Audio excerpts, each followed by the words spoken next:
Ito ngayong araw na gagawin na yung bahay ni Tatay Eddie. Siya nga pala yung matandang nag-iisa sa kanyang tahanan at nagkaroon pa ito ng kapansanan. Hirap makadinig at putol ang isang paa. Kaya sa sitwasyon niya, hirap nang makapagtrabaho ito. At isa pa, pinapangambahan na rin niya ang kanyang tahanan na halos tagpi-tagpi na. Kaya labis ang tuwa nito na malaman niyang mabibigyan siya ng bagong bahay.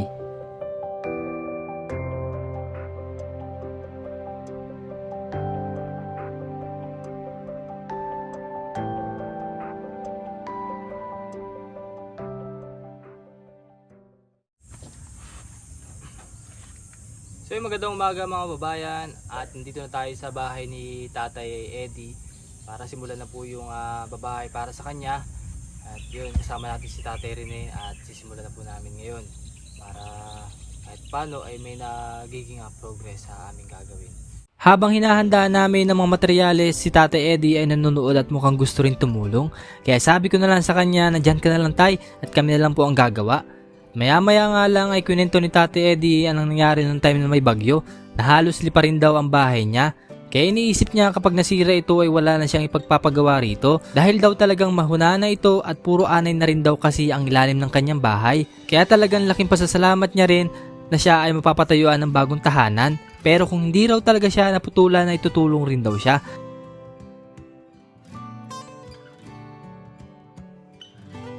Pero sa totoo lang talaga mga babayan ay malakas pa si Tatay Eddie dahil nga lang talaga sa kondisyon niya nahirapan na rin siya maghanap buhay. Pero laking pasasalamat pa rin niya na may mga taong tumutulong sa kanya na sa tuwing kapo siya ay agad naman siyang nabibigyan ng pagkain. At makwento nga rin to si Tatay Eddie. Pero yun nga kapag nagtatanong tayo sa kanya na hindi nakasulat ay hindi agad ito malalaman ni Tatay. Dahil daw malakas na ugong lang ang kanyang naririnig. Bali binabasa niya lang sa buka ng bibig. At after nga ni Tatay rin sukatin ng bawat haligi na ilalagay, agad naman naming itinayo ito upang malibel na ito. Isa nga rin talaga ito sa masusing part sa paggawa ng bahay. Dahil kung hindi pantay ang bawat haligi, panigurado tabingi ito. At hindi na nga rin namin ito nilubog. Bali bubuhusan na lang simento after mayari ang tahanang ito. At talagang saktong-sakto nga ito kay Tatay Eddie.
Maya-maya nga lang may nagbigay sa amin ng pagkain na agad naman namin tinanggap.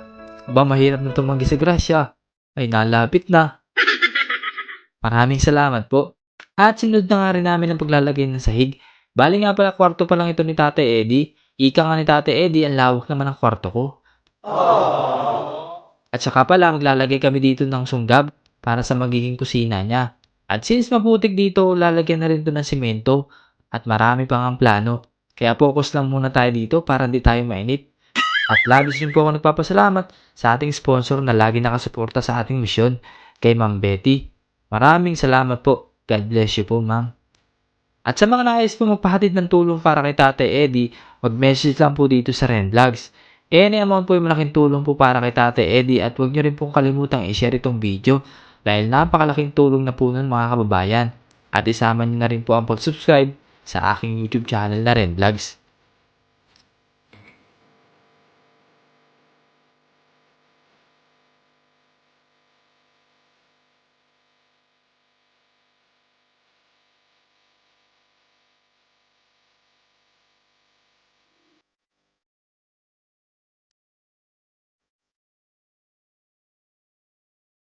Yung aming nagawa ngayong araw.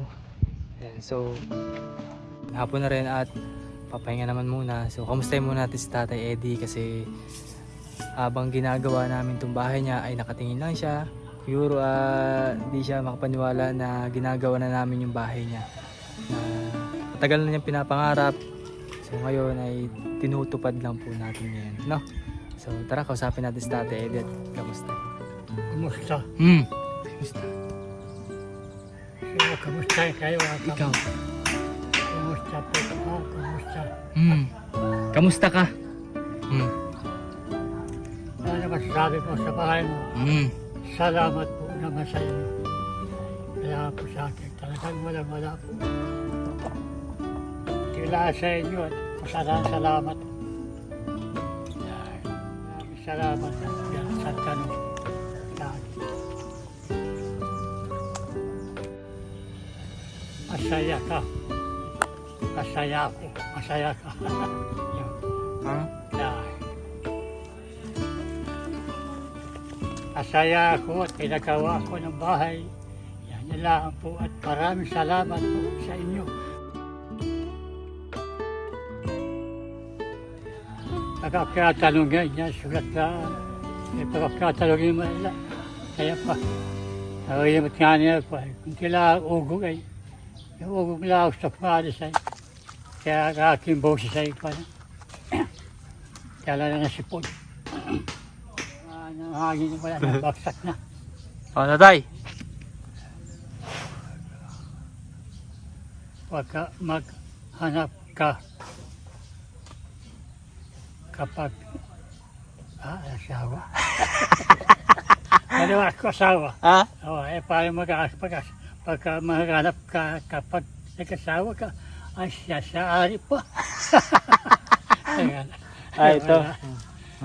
Sa tayo ko na niligawan puro kwarta ako sa akin. Katanan. Tatlong babae. Sa Bulacan ako yung nag-asawa, may nakakang isa. May anak ka isa? Sa babae. Saan na? Sa Bulacan. Bukawi. Natawag mo sa'yo? Natawag pa? Ay, maasit sunod. Pati po doon. Katapaw ko kay Ramon Santos. Di, Sa Bukawi. yung anak mo. Yung anak. Ay, lahat ko nakilala anak yun. Ah, Napasok daw. Sinabi sa akin nga, kapatid, kasama ko sa bahay. meron ka palang... Nagano na. Sino? Dalawa kasawa eh. Patayin? Kasawa doon, naayan bayaw ko. Kapatid. Kasawa doon sa una, kapatid ko rin. Kaya na, nag-asawa, aking paling kapatid. Ganun din. Tatlong anak. Ay, sa babae, dalawa ang masawa.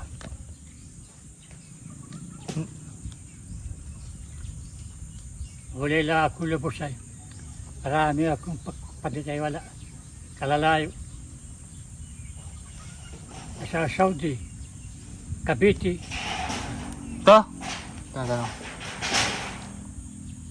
Hindi mo kilala anak mo. Kilala anak.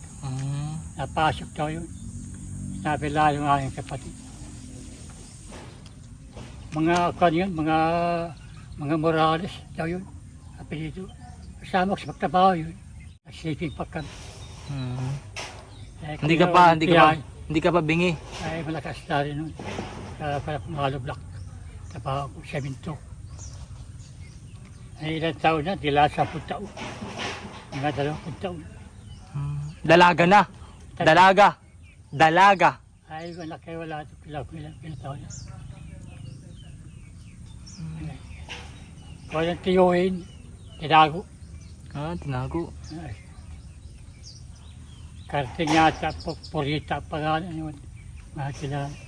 Kakabaho kami, ba't hanap ko, bigla lalo wala. Ay, kinaon pala yung tiyuhin. Hindi naman tuloy na nagpala siya yun. Para katulong. Wala. Naabot pa ako ng Marinduque, naglas, Bukawi, Bulacan. Trabaho, nakatrabaho. Nakita lang sa maghapon ng sweldo. 30 pesos sa buwan. Ay, katsaga.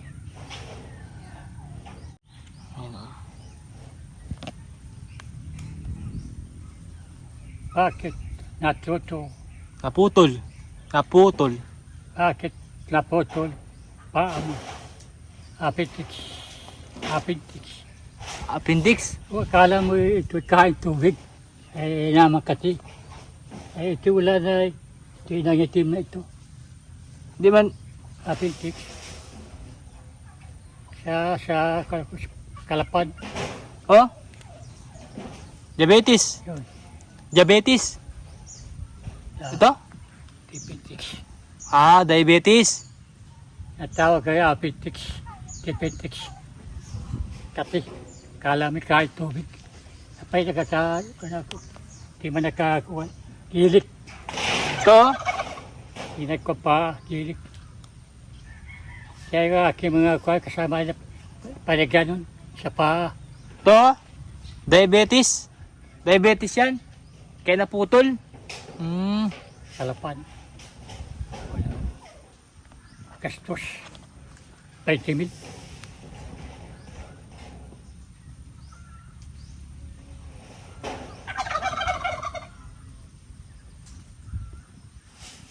Hmm?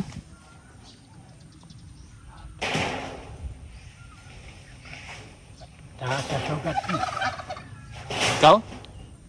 Taas. Taas? Kaya pa sila kay nabagsak. Ay, oo. Taas. Kaya pala na. Kaya ba ako nandun? Yan yung talukay niyan. Ako nagabantay. Mabaho na ko. Ipagtakip ako. Nabagsak. Kabaho. Mataas ang sugar. Bago dito naman yan, sa bahay na sa Pandaron. Palibagay siya, pataksin, narabag. Kami narabag ko. Luman yung pagtapa, kamatay ng makina. Yan, dito. Kung ako, bahay ka bigla ako babagsak. Palibaba, taas ang lubo. To. Ngayon na ako ng ako, para na gano'n. Naikot. Mababa man ako mataas. Yung gamot. Marami na ba sa akin gamot. Naalas naman, maling. Yan nabalik. Ay pagsari walang maulam. Walang makain. Kape.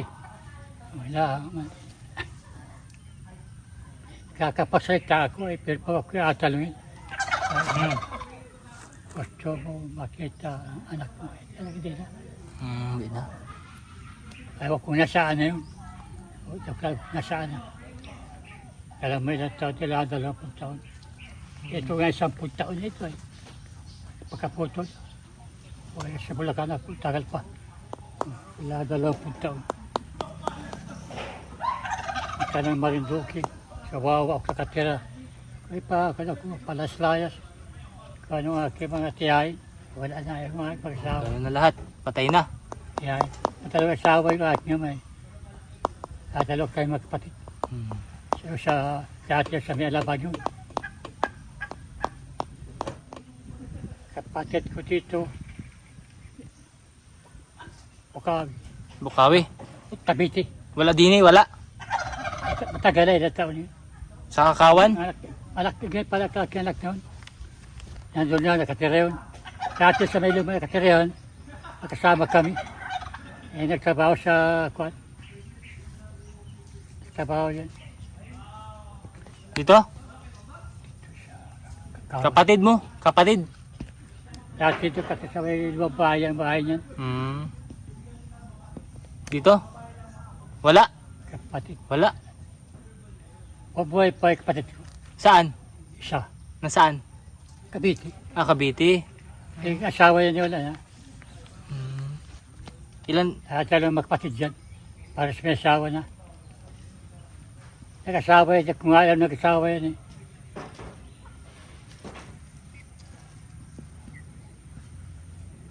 Oh. Kailangan ito kaya pilang taon. Ito kaya pilang taon eh. Estinta na ako eh. Pagkain mga may utsinta. May utsinta niyon. Mga 3 taon. Ayan, sige.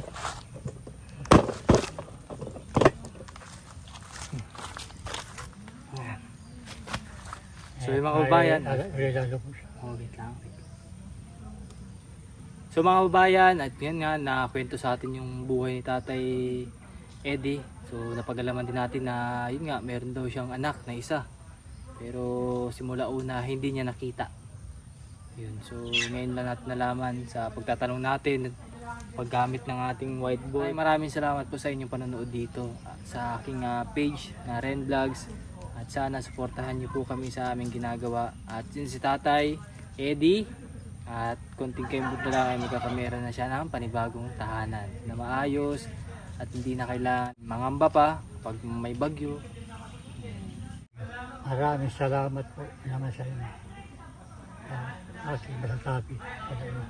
Kalibasa po ipinagpag-aaral na lakas ng ugong. Wala. Talagang So yun mga kababayan, at hanggang dito na muna lang update natin sa ginagawang bahay at kay Tate Eddie. Maraming salamat sa inyong panonood. Salamat din po kay Ma'am Betty na patuloy po sumusuporta sa atin. At gabayan po kayo ni Lord sa ganun po ay mas marami pa kayo matulungan. So, this is Ren Vlogs po. Bye-bye. Maraming salamat po. Bye-bye. Ano tayo? Bye-bye ko. Bye-bye. Bye-bye. Bye-bye. salamat po sa tumulong sa akin. Kaya lang po ako masasabi sa inyo. Ayan. Sige po. Bye-bye.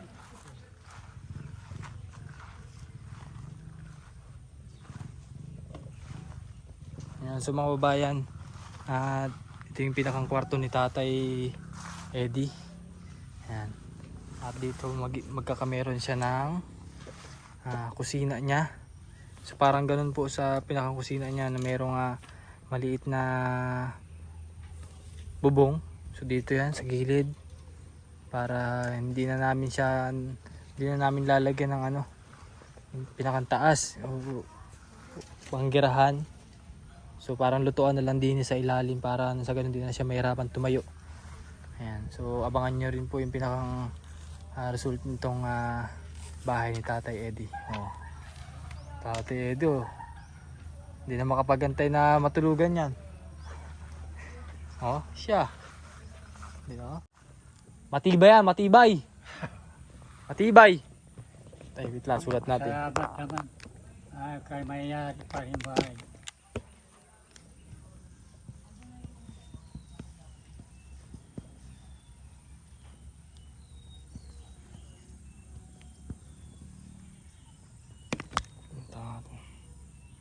O tay. Matibay na yan. Salamat naman sa bahay na ginawa. Hindi kayo ulan. Sige tatay, salamat. Alis na kami.